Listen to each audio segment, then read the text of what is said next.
Baccalauréat Centre étranger 2023, contrôle de la qualité d'un biberon.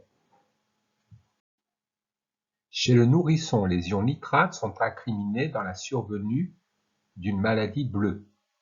La formation des ions nitrites à partir des ions nitrates ingérés est réalisée par la flore bactérienne intestinale. Chez les enfants, les ions nitrites en excès provoquent une moindre capacité des globules rouges à fixer et transporter l'oxygène. C'est pourquoi la concentration en ions nitrates dans l'eau potable est réglementée, notamment pour la préparation des biberons. L'Organisation mondiale de la santé a fixé la concentration maximale en ions nitrates dans l'eau à 50 mg par litre. Par ailleurs, indépendamment de la quantité d'ions nitrates, l'état de conservation d'un lait s'apprécie en mesurant son acidité. Dans cet exercice, on se propose de vérifier par deux méthodes différentes si une eau supposée potable prélevée au robinet satisfait ou non à la recommandation de l'OMS concernant les ions nitrates. Partie A et partie B. Déterminer combien de temps un biberon préparé peut être conservé avant consommation. Partie C. Partie A. Dosage spectrophotométrique des ions nitrates dans une eau. Par ajout d'acide 2,4-phénol disulfonique, une solution aqueuse initialement incolore prend une teinte jaune plus ou moins prononcée selon sa concentration en ions nitrates. La concentration en ions nitrates de cette solution peut alors être déterminée par la mesure de son absorbance à une longueur d'onde donnée. Absorption de la lumière du visible. On donne selon les longueurs d'onde d'absorption la couleur absorbée et la couleur complémentaire. Données. Protocole du dosage. Étape 1. Obtention d'une courbe d'étalonnage. Pour vérifier la concentration en masse en ions nitrates d'une eau, on réalise dans un premier temps plusieurs dilutions d'une solution aqueuse S de nitrate de potassium de concentration en masse 1 × 10 puissance moins 1 g par litre, avec ajout d'acide 2,4-phénol disulfonique. On obtient alors une échelle de teinte à partir de 5 solutions filles, S1, S2, S3, S4 et S5, plus ou moins concentrées en ions nitrates. On mesure ensuite l'absorbance des différentes solutions filles à une longueur d'onde lambda judicieusement choisie. Puis on trace le graphe de l'absorbance A en fonction de la concentration en masse en ions nitrates. Figure 1 ci-après. Courbe d'étalonnage des ions nitrates.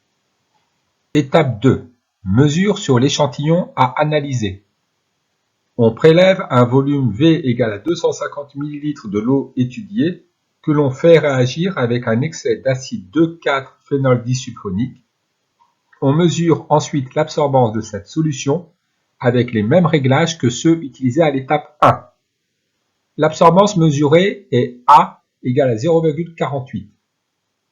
Le spectrophotomètre utilisé lors de ce dosage peut fonctionner avec des radiations monochromatiques de longueur d'onde égale à 440 nanomètres, 510 nanomètres, 580 nanomètres et 640 nanomètres.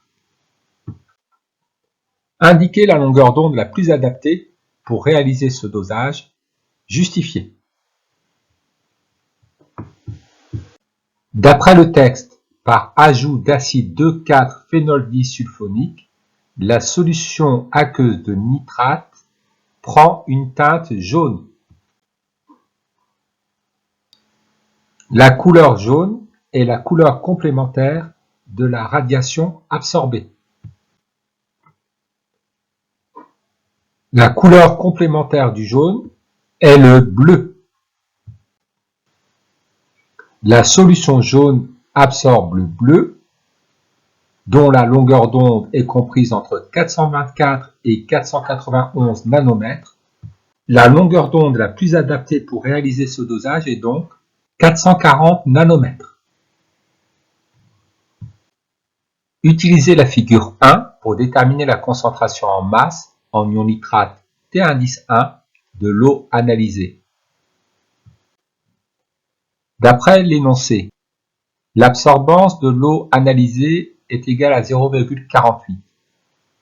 Reportons cette valeur sur la courbe d'étalonnage des ions nitrates. La concentration en masse en ion nitrate T indice 1 de l'eau analysée vaut 0,032 g par litre. On désigne par U de T1 l'incertitude type sur la valeur de T indice 1. Pour cette détermination, on estime que l'incertitude type relative U de T1 sur T1 est de l'ordre de 15%. Écrire en conservant un seul chiffre significatif pour l'incertitude type le résultat de la mesure de la concentration en ion nitrate T indice 1. L'incertitude relative U de T1 sur T1 vaut 15%, c'est-à-dire 0,15. Donc, l'incertitude type sur T1 vaut T1 multiplié par 0,15. 0,032 multiplié par 0,15, cela nous fait 0,005 g par litre, ou 5 fois 10 puissance moins 3 g par litre. L'incertitude type s'écrit avec un seul chiffre significatif et est arrondi par excès. Ainsi, T1 est égal à 0,032 plus ou moins 0,005 g par litre. T1 compris entre 0,027 g par litre et 0,037 g par litre. Partie B. Dosage par titrage conductimétrique des ions nitrates dans l'eau étudiée. Une autre méthode de dosage consiste à faire réagir les ions nitrates en milieu acide avec une quantité connue d'ion Fer2. Cette quantité notée NFE2+ total est largement suffisante pour consommer tous les ions nitrates. C'est l'étape 1. On titre ensuite les ions Fer2 en excès qui n'ont pas réagi précédemment à l'aide d'un dosage par titrage conductimétrique. C'est l'étape 2. Les masses molaires sont données. Protocole du titrage. Étape 1. On prélève un volume V égal à 250 plus ou moins 0,2 ml de l'eau étudiée dans la partie A. On fait réagir ce volume avec une solution acidifiée contenant une quantité totale d'ion Fer2 de 4 fois 10 puissance moins 3 mol. L'équation de la réaction est la suivante. 1 mol d'ion nitrate réagit avec 3 mol d'ion fer et 4 mol d'ion oxonium pour donner 1 mol d'oxyde d'azote, 3 mol d'ion Fer3 et 6 mol d'eau. On note NFE2+ en excès, la quantité de matière en ion Fer2 encore présente à l'état final de la réaction d'équation 1. Étape 2. La quantité de matière d'ion Fer2 en excès est déterminée à l'aide d'un titrage par les ions dichromate d'une solution aqueuse de dichromate de potassium pour laquelle la concentration en ion dichromate grand C est égale à 5 fois 10 puissance moins 2 plus ou moins 0,2 fois 10 puissance moins 2 mol par litre. L'équation de la réaction support de ce titrage s'écrit 1 mol d'ion dichromate réagit avec 6 mol d'ion fer, 14 mol d'ion oxonium pour donner 2 mol d'ion chrome 3, 6 mol d'ion fer 3 et 21 mol d'eau. La courbe de titrage obtenue est présentée sur la figure à l'écran. Identifier le réactif titré et le réactif titrant lors du titrage de l'étape 2. C'est la quantité d'ion Fer2 que l'on cherche à déterminer. Le réactif dont on cherche à déterminer la quantité de matière ou la concentration est le réactif titré. Les ions Fer2 sont titrés par les ions dichromate. La concentration des ions dichromate est connue. Le réactif ion dichromate est donc le réactif titrant. À partir de l'exploitation de la figure 2, montrez que la quantité de matière des ions Fer2 qui ont été versés en excès vaut environ 3,6 mmol. En utilisant la courbe de titrage conductimétrique de l'eau analysée, déterminons le volume de dichromate versé à l'équivalence. Traçons pour cela les deux segments de droite correspondant à la courbe. L'abscisse du point d'intersection de ces deux segments de droite indique le volume équivalent de solution de dichromate de potassium versé à l'équivalence. Le volume équivalent est de 12 ml. D'après la lecture graphique, le volume équivalent versé est de 12 ml. À l'équivalence, les réactifs ont été introduits dans les proportions stoichiométriques. Donc, d'après l'équation de titrage, la quantité d'ion Fer2 divisé par 6 est égale à la quantité d'ion dichromate divisé par 1.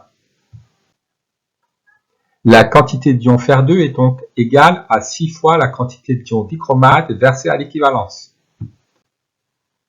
La quantité d'ion dichromate est égale à la concentration de la solution de dichromate de potassium grand C multiplié par le volume de solution de dichromate versé à l'équivalence V indice E. Grand C vaut 5 fois 10 puissance moins 2 mol par litre. Le volume de solution de dichromate versé à l'équivalence vaut 12 fois 10 puissance moins 3 litres. La quantité d'ions Fer2 qui ont été versés en excès est donc égale à 0,0036 mol ou 3,6 millimoles.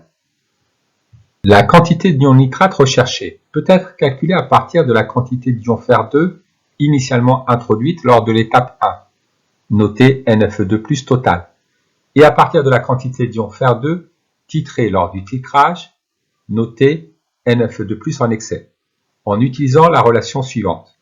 Quantité d'ion nitrate est égale à 1/3 de la différence entre la quantité d'ion Fer2 total et la quantité d'ion Fer2 versée en excès. Justifier cette relation. D'après l'équation, une mol d'ion nitrate réagit avec 3 mol d'ion Fer2. Donc, la quantité d'ion nitrate divisée par 1 est égale à la quantité d'ion Fer2 qui ont réagi divisée par 3. La quantité des ions Fer2 qui ont réagi est égale à la quantité d'ion Fer2 total initial moins la quantité d'ion Fer2 en excès. La quantité d'ion nitrate est donc égale à 1/3 de la quantité d'ion Fer2 total moins la quantité d'ion Fer2 en excès. Calculer la quantité d'ion nitrate présente dans l'échantillon d'eau, en déduire que la concentration en masse en ion nitrate T2 vaut environ 33 mg par litre. Réutilisons l'expression précédente. La quantité d'ion Fer2 total vaut 4 fois 10 puissance moins 3 mol par litre. La quantité d'ion Fer2 en excès vaut 3,6 fois 10 puissance moins 3 mol par litre. La quantité d'ion nitrate est donc égale à 1,3 fois 10 puissance moins 4 mol. La concentration en masse en ion nitrate est égale à la masse des ions nitrate divisée par le volume de solution. La masse des ions nitrate est égale à la quantité de matière d'ion nitrate multipliée par la masse molaire des ions nitrate. Le volume vaut 250 ml, il faut convertir en litres. Nous obtenons 0,033 g par litre.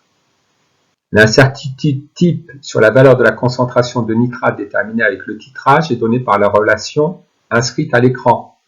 Avec U de VE, l'incertitude type sur la valeur du volume de solution titrante versée à l'équivalence, elle vaut 0,5 ml. U de V, l'incertitude type sur la valeur du volume de solution titrée V. U de C, l'incertitude type sur la valeur de la concentration en quantité de matière en ion dichromate. Calculer l'incertitude type de la teneur en ion nitrate, puis donner un encadrement de la concentration en masse T2 obtenue avec cette méthode de titrage. Reprenons l'expression de l'incertitude type sur T2. L'incertitude type sur le volume V est égale à 0,2 ml. L'incertitude type sur grand C est égale à 0,2 fois 10 puissance moins 2 mol par litre, alors que la concentration grand C vaut 5 fois 10 puissance moins 2 mol par litre. L'incertitude type sur T2 vaut donc 0,002 g par litre.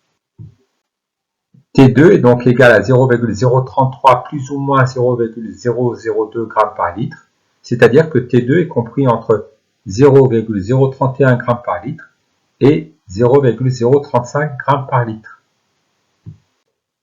Conclure sur la potabilité de l'eau prélevée au regard des résultats obtenus par les deux méthodes de dosage étudiées. Conclure sur la potabilité de l'eau prélevée au regard des résultats obtenus par les deux méthodes de dosage étudiées. D'après ces deux méthodes, T2 est inférieur à 35 mg par litre. A fortiori, T2 est inférieur à 50 mg par litre. L'eau est donc potable.